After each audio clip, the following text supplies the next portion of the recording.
Authorities in Indonesia have now located the black boxes from the Boeing 737 airliner that crashed into the sea on Saturday and hope the devices will provide some answers. There have been no clues yet to what brought down the Sriwijaya Air passenger jet with 62 people aboard. Search and rescue efforts are ongoing. Some victims' remains have been found. For relatives of those aboard, heartbreak. Family members are providing DNA samples to help identify their loved ones. Rafiq Yusuf Al-Idris had his wife on the plane. The last time she contacted me was 2:05 p.m. She was still laughing on WhatsApp, saying she'd already boarded the plane and was told the weather condition isn't good. Then I said, yes, pray a lot, please.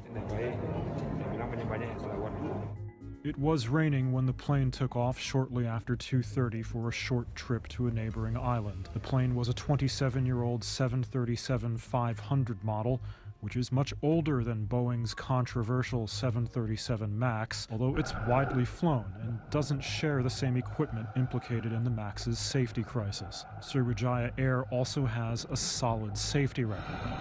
However, Indonesia has a troubled history with air safety. In 2007, the European Union banned all Indonesian airlines after a series of crashes and other safety problems in the 1990s. The ban wasn't fully lifted until 2018.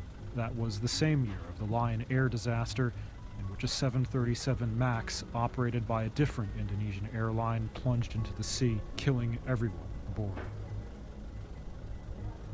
That's a decision for the Congress to make. U.S. President-elect Joe Biden said on Friday that it was up to Congress to decide on whether President Donald Trump should be impeached for a second time, as Democrats in the House of Representatives planned to introduce misconduct charges on Monday after Trump incited a violent mob of supporters to storm the U.S. Capitol in an assault on American democracy. What 81 million people stood up and said, it's time for him to go. The quickest way that will happen is us being sworn in on the 20th. What action happens before or after that is a judgment for the Congress to make, but that's what I am looking forward to, him leaving office. Republican Senator Lisa Murkowski on Friday called on Trump to resign, telling the Anchorage Daily News, quote, "I want him to resign. I want him out. He has caused enough damage." The violence on Wednesday killed 5 people, including a police officer who died from injuries sustained in the assault. An insurrectionist mob came and marched on that Capitol after a rally with the President of the United States where he told them to come to the Capitol and to go wild. Republican Senator Ben Sasse told CBS News on Friday he would definitely consider any articles of impeachment. The House, if they come together and have a process, I will definitely consider whatever articles they might move. What he did was wicked. House Speaker Nancy Pelosi demanded on Thursday that Vice President Mike Pence and Trump's cabinet invoke the 25th Amendment to remove Trump, or impeachment proceedings would go ahead, which would make Trump the only president in U.S. history to be impeached twice. An advisor to Pence said he opposes the idea, and 2 cabinet members, Elaine Chao and Betsy DeVos, have already resigned since the invasion of the Capitol. Federal agents arrested 2 more Capitol Hill rioters whose images had gone viral, while a top Democratic lawmaker called on mobile carriers to preserve social media content related to the carnage. The U.S. Department of Justice said Jacob Anthony Chansley, who featured prominently on social media wearing horns, a fur pelt, and brandishing a spear adorned with the U.S. flag, turned himself in to police. Chansley, also known as Jake Angeli, called the Washington office of the FBI on Thursday and voluntarily spoke to law enforcement. The DOJ said in a statement, quote, Chansley said that he came as part of a group effort with other patriots from Arizona at the request of the president that all patriots come to D.C. on January 6, 2021. Before his arrest, NBC reported that Chansley gloated about how the crowd infiltrated the Capitol, forcing lawmakers to flee, telling the network, quote, The fact that we had a bunch of traitors in office hunker down, put on gas masks, and retreat to their underground bunker, I consider that a win. Chansley faces several federal charges, including violent entry and disorderly conduct on Capitol grounds. Federal agents have also arrested Adam Christian Johnson, who was photographed smiling and waving as he carried off House Speaker Nancy Pelosi's lectern. 36-year-old Johnson of Parrish, Florida, was arrested on a federal warrant and booked into the Pinellas County Jail Friday night.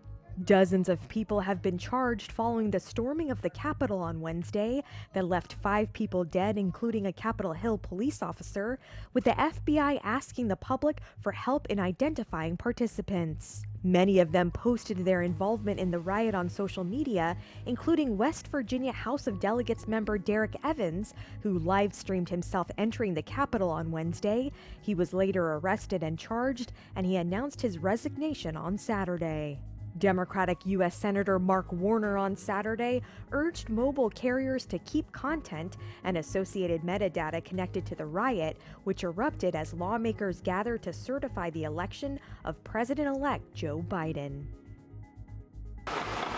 The Spanish government is forming convoys carrying the COVID-19 vaccine and food supplies to areas cut off by the heaviest snowfall to hit the country in decades. Storm Filomena has so far killed 4 people across central Spain, and in the capital, Madrid, rescue workers work to reach 1,500 people trapped in their cars. Carlos Novello is director of the Madrid Security and Emergency Center. Que va a ser muy compleja. It's going to be very complicated. We're facing extremely low temperatures. Snow is disappearing, but there's a lot in the road, and it's starting to freeze, and ice is appearing. Y tenemos ya pues algunas placas de hielo. Police even broke up a large snowball fight after authorities appealed for citizens to stay at home for risk of accidents and their own health. Forecasters warned of dangerous conditions in the coming days, with temperatures expected to fall as low as -10 Celsius, that's just 14 Fahrenheit. About 100 workers and shoppers have spent 2 nights sleeping at a shopping centre in a town north of Madrid. Spain's transport minister announced they would be sending convoys transporting the vaccine and food supplies to those in need, after around 20,000 kilometres of road around Spain became blocked because of snow. In the final days of the U.S. Trump administration, U.S. Secretary of State Mike Pompeo lifted diplomatic restrictions on Taiwan. In a statement on Saturday, Pompeo said that Taiwanese diplomats will no longer need to follow decades-old rules that have limited their contact with American counterparts. For example, Taiwanese officials were excluded from entering the U.S. State Department for meetings and instead met at hotels. But after the weekend, Pompeo said, "No more. Today I am announcing that I am lifting all of these self-imposed restrictions." Taiwan's de facto ambassador in Washington, B. Kim Shao, tweeted in response, "A huge day in our bilateral relationship." The move will likely increase tension with Beijing just before President-elect Joe Biden takes office on January 20th. China claims the separately ruled and democratic territory of Taiwan and also calls it its most sensitive issue in its ties with the U.S. Although there are no official ties between Taiwan and the United States, the Trump administration has ramped up backing for the island territory with arms sales and the Taipei Act, meant to bolster Taiwan's international recognition. An official from Biden's transition team said the new administration will continue to support a, quote, peaceful resolution of cross-strait issues consistent with the wishes and best interests of the people of Taiwan. Australia's National Cricket Authority has issued an apology to the visiting players from India over allegations that fans in the crowd hurled racist abuse at them. The Indian team lodged an official complaint after day 3 of the Test match on Saturday, after 2 players, Jasprit Bumrah and Mohammad Siraj, complained of hearing racist slurs whilst fielding near the spectators. 6 people were then ejected from the ground once the issue had been raised with umpires. Another player, Ravi Ashwin, says this isn't the first time such incidents have happened in Australia. But this is a time where they've actually gone one step higher and used racial abuses. And like we already mentioned, there was an official complaint that we lodged yesterday, and the umpires also mentioned that we must bring it to their notice as it happens on the field. Justin Langer is the head coach of the Australia cricket team. I've said for years, it's one of my greatest pet hates in life that people can think they can come to a sporting event, whether it's cricket or any code, and pay their money and think they can abuse or say whatever they like. I mean, I've hated it as a player, I hate it as a coach. Cricket Australia announced it's working with New South Wales Police to investigate the matter further and promised to take the strongest measures against anyone found guilty. Southern California is so overwhelmed with coronavirus cases that patients are backed up trying to get into hospitals, and bodies get stuck in another logjam once they leave. At one hospital in Orange County, ambulances loaded with patients are lining up outside waiting for space in the intensive care unit, and COVID-19 patients fill the emergency room hallway.